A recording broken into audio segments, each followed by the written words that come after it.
Aujourd'hui, direction Bilbao, dans le Pays basque espagnol, lieu où j'ai découvert la meilleure salade de tomates de tous les temps. Le chemin sera long, mais la destination délicieuse. Nous sommes en pleine saison des tomates, et donc il est temps de leur donner, ou plutôt de faire... Il est temps de faire...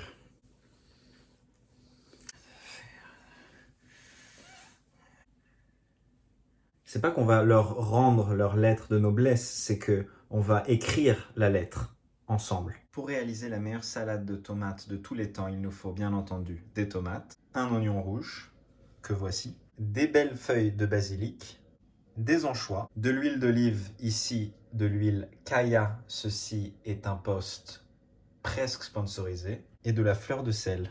Vous préférerez choisir un panaché de tomates qui ravira les convives les plus exigeants en termes d'aspect visuel de l'assiette, surtout dans un monde post-Instagram. Ce qu'on va commencer par faire, c'est ce qu'on appelle émonder les tomates, c'est-à-dire qu'on va retirer leur peau.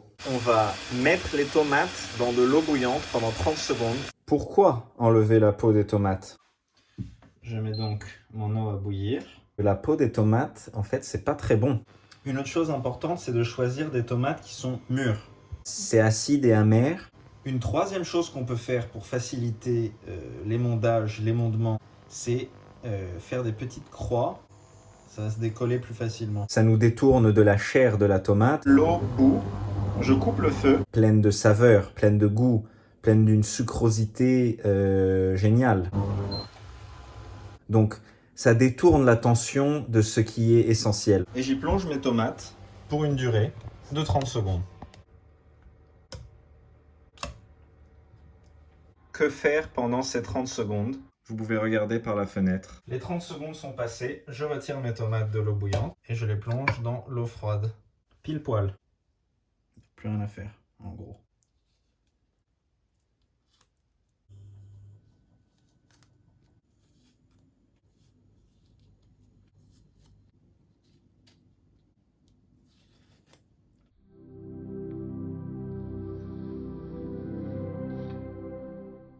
On passe à une autre étape où on va enlever ce qui va être pas super bon, qui va être cette partie un peu dure en haut de la tomate là. Donc on tourne de manière conique, ça ne veut absolument rien dire, mais peut-être que vous comprenez plutôt en voyant.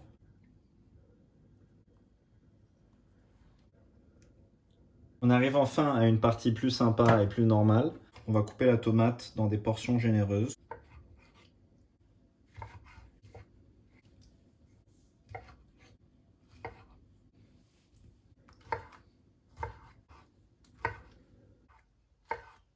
Et ce que je vais faire, c'est que je vais les saler légèrement, mélanger et réserver au frigo pendant que je prépare le reste des ingrédients. Dans chaque groupe social, il y a une personne sur 6 environ qui n'aime pas les tomates. Dans l'enfance de ces personnes, elles ont mangé des tomates qui n'avaient pas de goût, qui étaient un peu aqueuses, ça les a traumatisées. Pour empêcher ce phénomène de se produire encore dans l'âge adulte, il est conseillé de saler les tomates. Saler les tomates va révéler leur goût, va faire en sorte que ce soit super bon.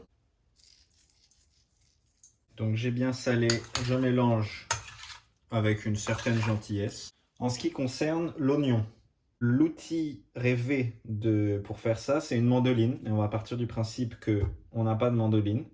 Et de toute façon, je me suis coupé avec une mandoline, donc je suis sur un état post-traumatique.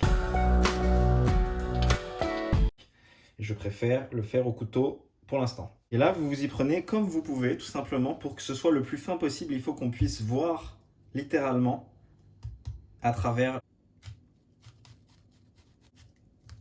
Voilà. C'est pas grave si ça marche pas. Voilà, j'y arrive pas trop moi de toute façon.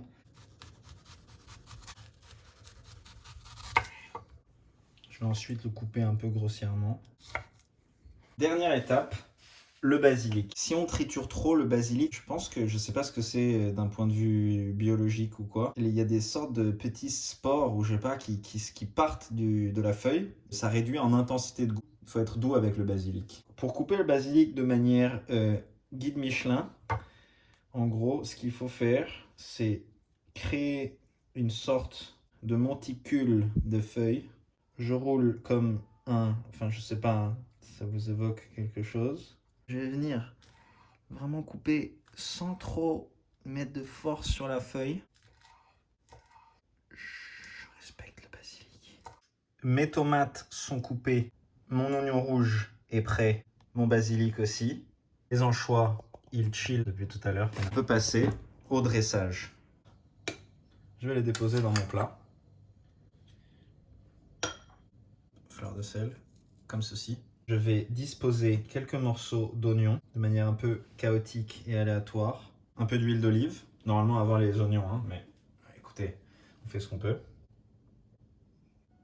Mes anchois. Là, c'est le moment où c'est optionnel. Et je vais le rouler sur lui-même.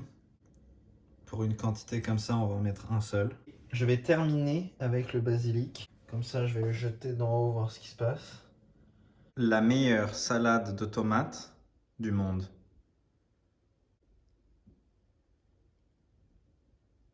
Alors, elle est comment cette tomate? La chair de la tomate qui chante seule, sans la peau, qui viendrait parasiter son goût. Le croquant et l'acide de l'oignon, la richesse de l'anchois, avec l'aspect floral et parfumé du basilic, c'est plus que la somme des parties. C'est comme ça.